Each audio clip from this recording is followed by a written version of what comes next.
everybody, and welcome back to the lecture 27 of our Coffee Break programming course. And in today's lecture we will start to prepare ourselves for our next lecture when the next big topic will begin about arrays, and today we will talk about multitude of values, how I call it. And we will see the need for multiple values in some cases, and we will see that there are actually two types of the multitude of values. And then we will see the basics about the memory structure, how we store the variables in the operating memory, and finally we will come to the need of an array. So let's start with this multitude of value. So of course there are many situations when we need to store many values in the memory, and there can actually be two types of those multitudes of values, and those two types depend on our need to store all those values simultaneously. So whether or not there is need to store all values simultaneously, this defines the type of multitude. So of course, if we have no need to store all values simultaneously, then we can deal with only one variable, and we can just change its value in time, like we have done in many situations already. But when there is a need to store all the values simultaneously, we of course need to use many variables, because they all have to be stored in memory. We can't change the value of one variable, we need to use many variables, and various problems arise there.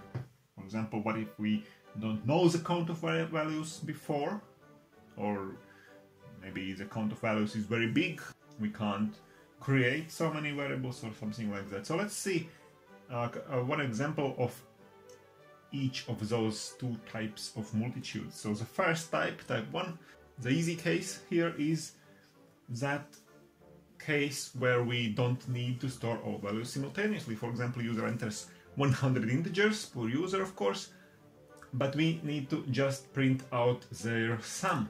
So of course, in this case, we don't need to store all 100 integers into memory simultaneously. So as we can see here in this example, we only use one variable for user input, this variable x.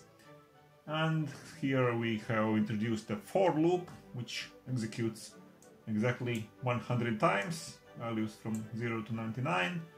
And within each execution of the for loop, user just enters the next value, and we sum this value to our summing variable sum, which is 0 at the beginning, of course, and after the for loop, the sum contains the sum of all our variables.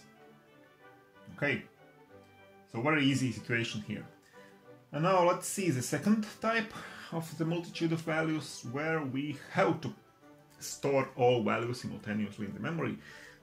Quite a similar exercise, it might seem. User enters again 100 integers, and now we have to print them out in reverse order. So very similar formulation, but a totally different case here, because we have to store all 100 integers while they are being entered, because we can't print anything out yet before all integers are entered, and afterwards we have to print them all out again in the reverse order.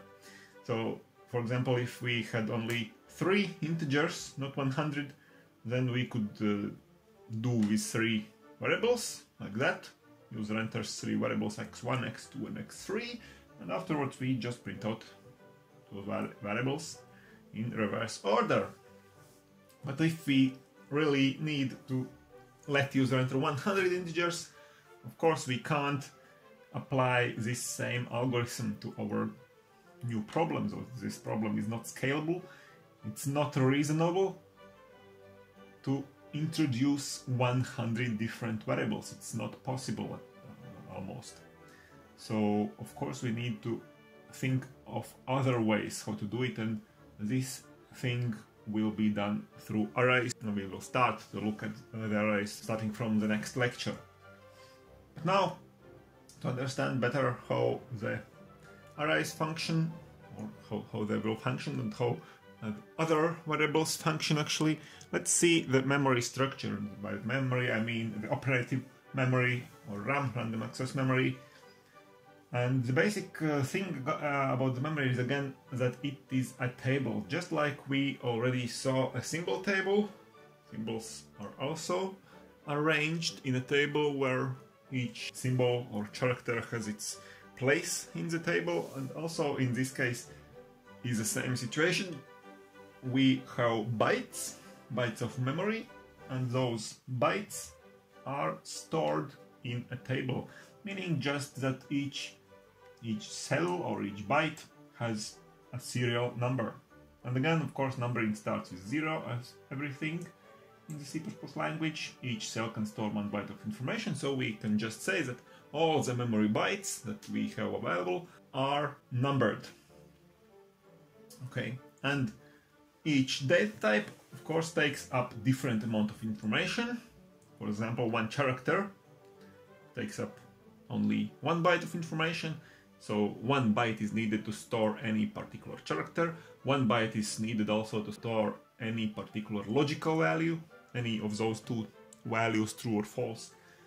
For example, an integer number, that data type int, takes up 4 bytes, because numbers can be quite big. So 4 bytes are needed to store one integer, and so on. Every data type has its own amount of information that is needed to store one particular value of that data type. And now, what exactly happens when we execute the variable declaration command? So we write, for example, int x. So what's happening when this command is executed by the performer? So the performer first of all looks up for a free place in the memory where this value could be stored for this variable. The found place is then assigned to the variable, so until the end of the program, the value of this variable will be stored in this particular place that is found to be free for now. And of course, the values of this variable are stored in that place. Whenever we access this variable, we read the information, we read its value, or we store its new value. So this is being done in this one particular place in the memory. So let's maybe see some particular, a couple of examples how it's done actually. So this is a memory. This is our memory. And the memory is stored as we can see here. 1 byte by 1, so byte number 0, byte number 1, 2, and so on. And here in these boxes here, let's say that the values can be stored of those particular bytes. So in this case, we have bytes starting from 0 until 599. Quite a small memory, but okay. For our example, it will be good enough. So now, if we write something like that, for example, we introduce a new variable C of a data type char. So this is our variable declaration command here. And now what's happening when this command executes? So we as a performer in this case, we search for an appropriate place in memory. Well, we can say that it happens in random. So we know that the char data type only takes up 1 byte, so we need to find one free byte. So actually this whole memory is free, looks like that. Of course it's not free, the whole memory is not free, there are many portions of memory that are full of information, of other information not created by our programs. But let's say that here, for example, is a free place. So we will assign this place to the variable C. So let's, for example, create a border, something like that, to denote the fact that this C variable will now be stored in the memory place number 271. Now, of course, when we add some value, to assign some value to this C, or let the user enter the value, so the value will go on in here. So, for example, some big case letter A can be stored here or something like that. So, for example, another data type int, if we write something like that, int x, again, a declaration command. So again, the performer looks up for a place where to store x. X takes up 4 bytes in this case, because this data type int takes up 4 bytes. So let's say here 4 bytes are free, and let's just say that this is where the value of x will be stored, in one big place here, and we can write here that the x will be stored in the memory place 327, or starting from this memory place 4 bytes long.